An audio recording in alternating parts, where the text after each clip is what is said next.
আগমনকালের প্রথম সপ্তাহ সোমবার। প্রথম পাঠ প্রবক্তা ইশাইয়ার গ্রন্থ 2 অধ্যায় পদ সংখ্যা 1 থেকে 5। প্রভু ঐশ্বরাজ্যের চিরশান্তির ছায়ায় সমস্ত জাতির মানুষকে মিলিত করেন। একদিন দিব্য দর্শনে আমোসের পুত্র ইশাইয়া জুদেয়া ও জেরুসালেমের বিষয়ে এই দৈববাণী শুনতে পেলেন। সেই অনাগত দিনগুলিতে এমনই ঘটবে। ভগবানের আবাসটি যে পর্বতে রয়েছে তার সমস্ত গিরি পর্বতের ওপর সংস্থিত থাকবে, সমস্ত পাহাড়ের ওপর মাথা তুলে দাঁড়াবে। সকল জাতি স্রোতের মতো আসবে সেখানে।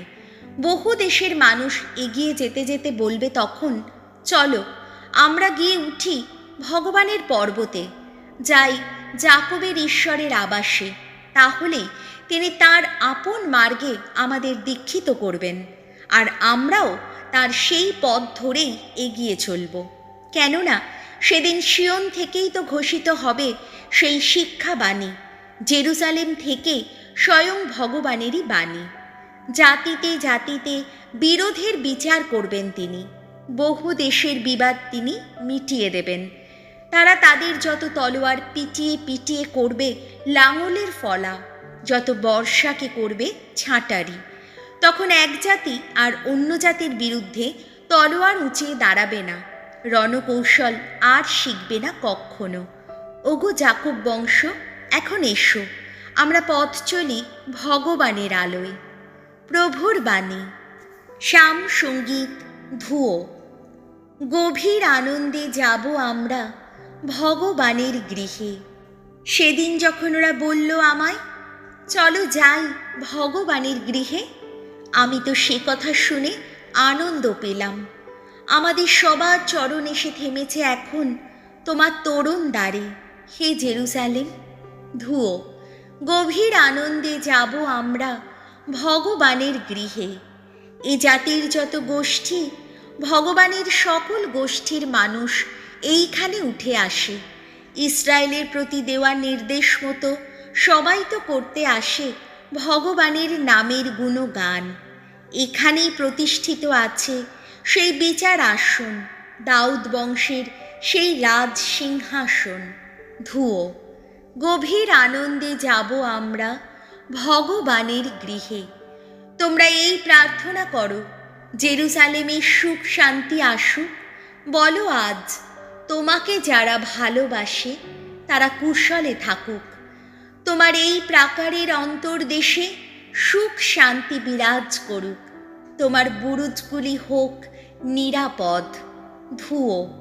গভীর আনন্দে যাব আমরা ভগবানের গৃহে। আমার স্বজন যারা, বন্ধুজন যারা, তাদের সবার কথা ভেবে বলছি এখন, তোমার সুখ শান্তি হোক। আমাদের ঈশ্বর ভগবান যিনি, তাঁরই গৃহের কথা ভেবে আমি তোমার মঙ্গল যাচনা করি। ধুয়ো। গভীর আনন্দে যাব আমরা ভগবানের গৃহে। বাণী বন্দনা। জয় জয় প্রভুর জয়। ওগো ভগবান, তোমারই কাছে আমাদের তুমি আবার ফিরিয়ে আনো। প্রসন্ন হও, দাও গো মুক্তিবর। জয় জয় প্রভুর জয়। মথি রচিত মঙ্গল সমাচার 8 অধ্যায় পদ সংখ্যা 5 থেকে 11।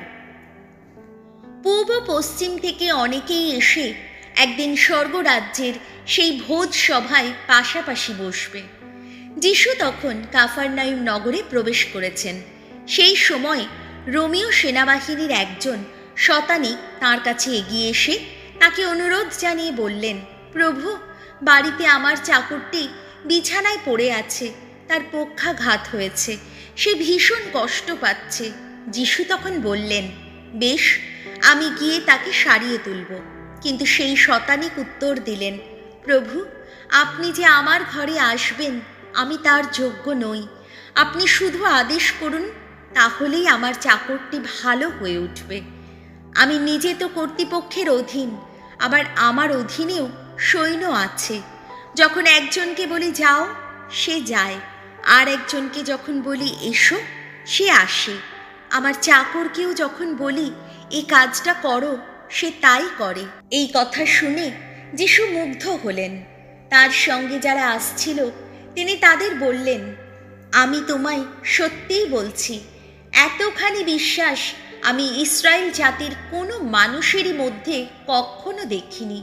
আর আমি তোমাদের বলেই রাখছি, পূব ও পশ্চিম থেকে অনেকেই এসে একদিন আব্রাহাম, ইসায়াক ও যাকবের সঙ্গে স্বর্গরাজ্যের সেই ভোজসভায় পাশাপাশি বসবে।